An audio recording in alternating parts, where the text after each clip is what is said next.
Thank you very much. It's a great honor to be here. Mr. President, they tell me you're over there somewhere. There you are. Thank you, Mr. President. Be not afraid. These are the first words at the first public address of the first Polish Pope after his election in October 1978. They were the words that would come to define Pope John Paul II. Words that would change the world. John Paul brought the message here to Warsaw in his first trip back home as Pope in June of 1979. It was a message about the power of faith, the power of resilience, the power of the people.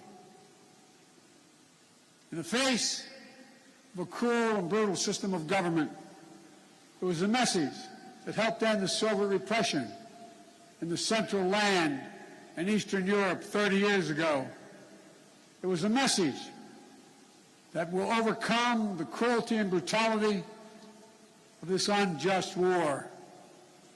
When Pope John Paul brought that message in 1979, the Soviet Union ruled with an iron fist behind an iron curtain. Then a year later, the Solidarity movement took hold in Poland. While I know he couldn't be here tonight, we're all grateful. The Solidarity movement took hold in Poland. While I know he couldn't be here tonight, we're all grateful in America and around the world for Lech Walesa.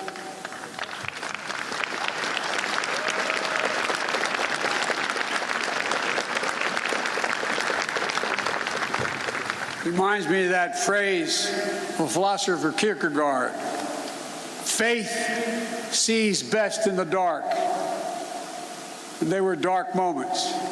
10 years later, the Soviet Union collapsed, and Poland and Central and Eastern Europe would soon be free. Nothing about that battle for freedom was simple or easy. It was a long, painful slog, fought over not days and months, but years and decades. But we emerged anew in the great battle for freedom, a battle between democracy and autocracy, between liberty and repression, between a rules-based order and one governed by brute force. In this battle, we need to be clear-eyed. This battle will not be won in days or months either. We need to steel ourselves for the long fight ahead. Mr. President, Mr. Prime Minister, Mr. Mayor, members of the Parliament, distinguished guests, and the people of Poland, and I suspect some people of Ukraine that are here.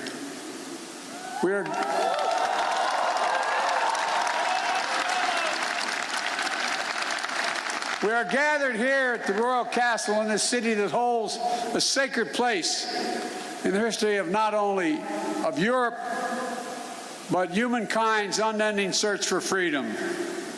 For generations, Warsaw has stood where liberty has been challenged and liberty has prevailed. In fact, it was here in Warsaw when a young refugee who fled her home country from Czechoslovakia was under Soviet domination came back to speak and stand in solidarity with dissidents. Her name was Madeleine Coble-Albright. She became one of the most ardent supporters of democracy in the world. She was a friend with whom I served, America's first woman Secretary of State. She passed away 3 days ago. She fought her whole life for essential democratic principles. And now, in the perennial struggle for democracy and freedom, Ukraine and its people are in the front lines, fighting to save their nation.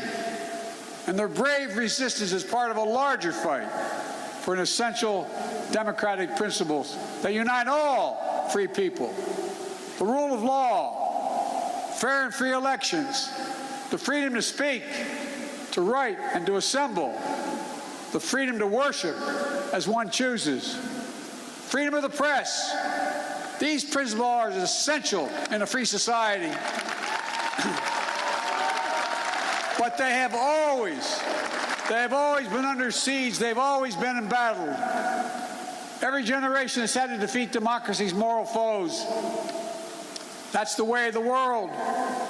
For the world is imperfect, as we know, where the appetites and ambitions of a few forever seek to dominate the lives and liberty of many.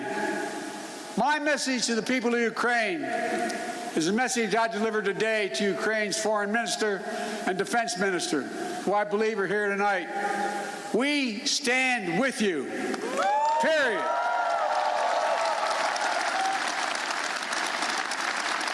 Today's fighting in Kyiv and Melitopol and Kharkiv are the latest battle in a long struggle. Hungary, 1956. Poland, 1956, and then again, 1981. Czechoslovakia, 1968. Soviet tanks crushed democratic uprisings. But the resistance continued until finally, in 1989, the Berlin Wall and all the walls of Soviet domination, they fell. They fell. And the people prevailed. But the battle for democracy could not conclude and did not conclude with the end of the Cold War. Over the last 30 years, the forces of autocracy have revived all across the globe. Its hallmarks are familiar ones: contempt for the rule of law, contempt for democratic freedom, contempt for the truth itself. Today, Russia has strangled democracy, has sought to do so elsewhere, not only in its homeland. Under false claims of ethnic solidarity, it has invalidated neighboring nations. Putin has the gall to say he's denazifying Ukraine. It's a lie. It's just cynical. He knows that. And it's also obscene. President Zelensky was democratically elected. He's Jewish. His father's family was wiped out in the Nazi Holocaust. And Putin has the audacity, like all our autocrats before him, to believe that might will make right. My own country, a former president named Abraham Lincoln, voiced the opposing spirit to save our union in the midst of a civil war. He said, "Let us have faith that right makes might." Right makes might. Today, let us have that faith again. Let us resolve to put the strength of democracies into action to thwart the designs of autocracy. Let us remember that the test of this moment is the test of all time. The Kremlin wants to portray NATO enlargement as an imperial project aimed at destabilizing Russia. Nothing is further from the truth. NATO is a defensive alliance. It has never sought the demise of Russia. In the lead up to the current crisis, the United States and NATO worked for months to engage Russia to avert war. I met with them in person, talked to them many times on the phone. Time and again, we offered real diplomacy and concrete proposals to strengthen European security, enhance transparency, build confidence on all sides. But Putin and Russia met each of the proposals with disinterested in any negotiation, with lies and ultimatums. Russia was bent on violence from the start. I know not all of you believed me and us when we kept saying, they are going to cross the border, they are going to attack. He asserted we had no interest in war, guaranteed he would not move. Repeatedly saying he would not invade Ukraine. Repeatedly saying Russian troops along the border were there for training, all 180,000 of them. There's simply no justification or provocation for Russia's choice of war. It's an example of one of the oldest human impulses, using brute force and disinformation to satisfy a craving for absolute power and control. It's nothing less than a direct challenge to the rule-based international order established since the end of World War II. And it threatens to return to decades of war that ravaged Europe before the international rule-based order was put in place. We cannot go back to that. We cannot.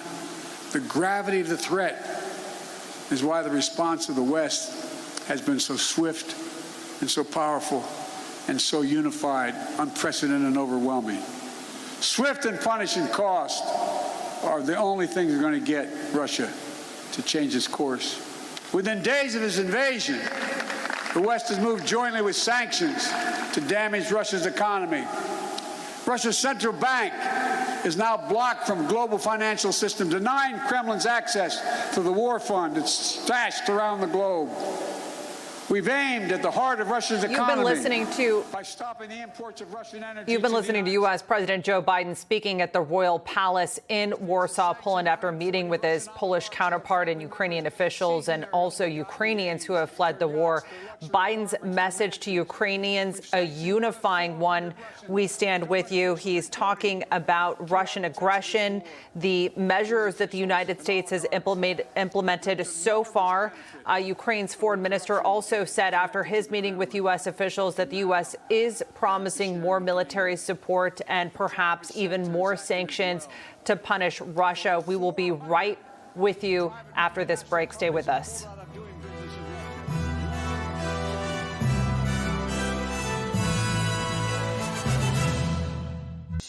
Taking you back to U.S. President Joe Biden's speech in Warsaw, Poland.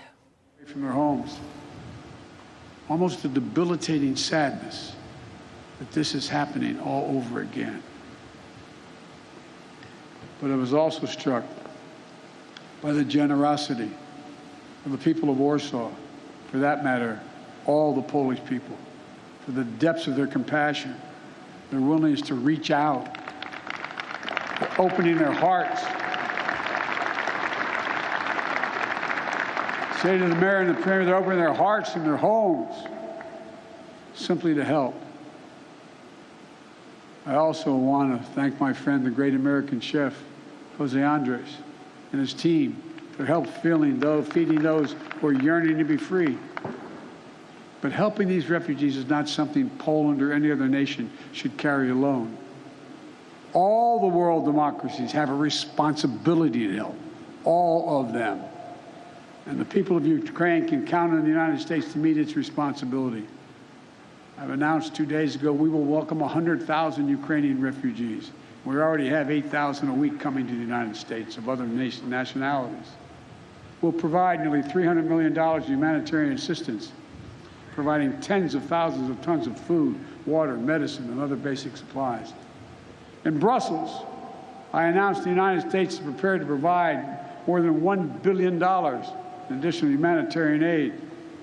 The World Food Program told us that despite significant obstacles, at least some relief is getting to major cities in Ukraine, but not not Mariupol, because Russian forces are blocking relief supplies.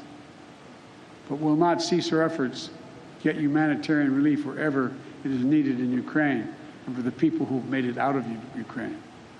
Notwithstanding the brutality of Vladimir Putin, let there be no doubt that this war has already been a strategic failure for Russia already.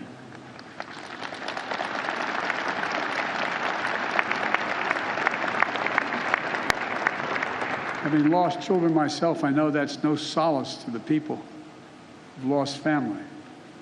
But he, Putin, thought Ukrainians would roll over and not fight. Not much of a student of history. Instead, Russian forces have met their match with brave and stiff Ukrainian resistance. Rather than breaking Ukrainian resolve, Russia's brutal tactics have strengthened the resolve. Rather than driving NATO apart, the West is now stronger and more united than it has ever been. Russia wanted less of a NATO presence on his border, but now he has a stronger presence, a larger presence, with over 100,000 American troops here, along with all the other members of NATO. In fact, Russia has managed to cause something I'm sure he never intended. The democracies of the world are revitalized with purpose and unity found in months that we'd once taken years to accomplish. It's not only Russia's actions in Ukraine that are reminding us of democracy's blessing. It's our own country, his own country, the Kremlin. It's jailing protesters. 200,000 people have allegedly already left. There's a brain drain leaving Russia, shutting down independent news. State media is all propaganda, blocking the image of civilian targets, mass graves, starvation tactics of the Russian forces in Ukraine. Is any wonder, as I said, that 200,000 Russians have already left their country in 1 month? A remarkable brain drain in such a short period of time, which brings me to my message to the Russian people. I've worked with Russian leaders for decades. I sat across the negotiating table going all the way back to Soviet Premier Alexei Kosygin to talk arms control at the height of the Cold War. I've always spoken directly and honestly to you, the Russian people. Let me say this, if you're able to listen. You, the Russian people, are not our enemy. I refuse to believe that you welcome the killing of innocent children and grandparents, or that you accept hospitals, schools, maternity wards, and for God's sake, being pummeled with Russian missiles and bombs, or cities being surrounded so that civilians cannot flee, supplies cut off, and attempting to starve Ukrainians into submissions. Millions of families are being driven from their homes, including half of all Ukraine's children. These are not the actions of a great nation. Of all people, you, the Russian people, as well as all people across Europe, still have the memory of being in a similar situation in the late 30s and 40s. Situation in World War II, still fresh in the minds of many grandparents in the region. Whatever your generation experienced, whether it experienced the siege of Leningrad or heard about it from your parents and grandparents, train stations overflowing with terrified families fleeing their homes, nights sheltering in basements and cellars, mornings sitting through the rubble in your homes. These are not memories of the past, not anymore, because it's exactly what the Russian army is doing in Ukraine right now. March 26, 2022, just days before you were a 21st century nation with hopes and dreams that people all over the world have for themselves and their family. Now, Vladimir Putin's aggression have cut you, the Russian people, off from the rest of the world. And it's taking Russia back to the 19th century. This is not who you are. This is not the future you deserve for your families and your children. I'm telling you the truth. This war is not worthy of you, the Russian people. Putin can and must end this war. The American people will stand with you and the brave citizens of Ukraine who want peace.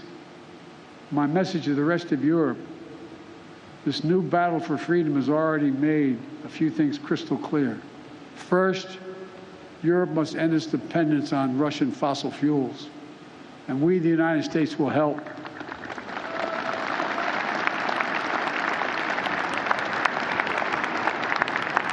That's why just yesterday in Brussels, I announced a plan with the President of the European Commission to get Europe through the immediate energy crisis. Over the long term, as a matter of economic security and national security for the survivability of the planet, we all need to move as quickly as possible to clean, renewable energy. And we'll work together to help get that done so that the days of any nation being subject to the whims of a tyrant for its energy needs are over. They must end. They must end. And second, we have to fight the corruption coming from the Kremlin to give the Russian people a fair chance. And finally, most urgently, we maintain absolute unity. We must among the world's democracies. It's not enough to speak with rhetorical flourish of ennobling words of democracy, of freedom, equality, and liberty. All of us, including here in Poland, must do the hard work of democracy each and every day. My country as well. That's why That's why I came to Europe again this week with a clear and determined message for NATO, for the G7, for the European Union, for all freedom-loving nations. We must commit now to be in this fight for the long haul. We must remain unified today and tomorrow and the day after, and for the years and decades to come. It will not be easy. There will be cost, but it's a price we have to pay, because the darkness that drives autocracy is ultimately no match for the flame of liberty that lights the souls of free people everywhere. Time and again, history shows that it's from the darkest moments that the greatest progress follows. And history shows this is the task of our time, the task of this generation. Let's remember the hammer blow that brought down the Berlin Wall. The might that lifted the Iron Curtain were not the words of a single leader. It was the people of Europe who for decades fought to free themselves. Their sheer bravery opened the border between Austria and Hungary for the pan-European picnic. They joined hands for the Baltic Way. They stood for solidarity here in Poland. And together, it was an unmistakable and undeniable force of the people that the Soviet Union could not withstand. And we're seeing it once again today with the brave Ukrainian people showing that their power of many is greater than the will of any one dictator.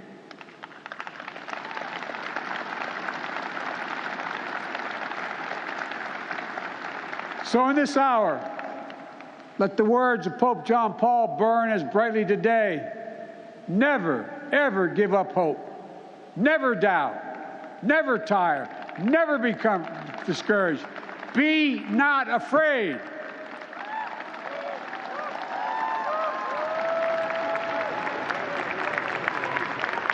A dictator bent on rebuilding an empire will never erase a people's love for liberty. Brutality will never grind down their will to be free. Ukraine will never be a victory for Russia, for free people refused to live in a world of hopelessness and darkness. We will have a different future, a brighter future, rooted in democracy and principles, hope and light, of decency and dignity, of freedom and possibilities.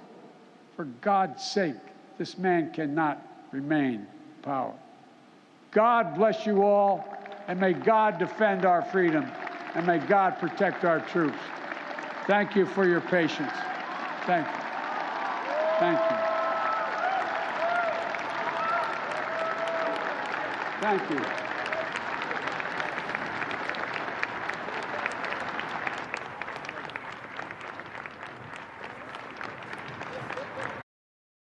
Hey, I'm Rob Finnerty. Thanks for watching. If you enjoyed this video, please join the conversation in the comments below. Don't forget to subscribe, too. Hit the bell icon to be alerted to breaking news. And remember, there's a whole lot more on Newsmax TV, America's fastest growing cable news network. Newsmax TV, we're real news for real people.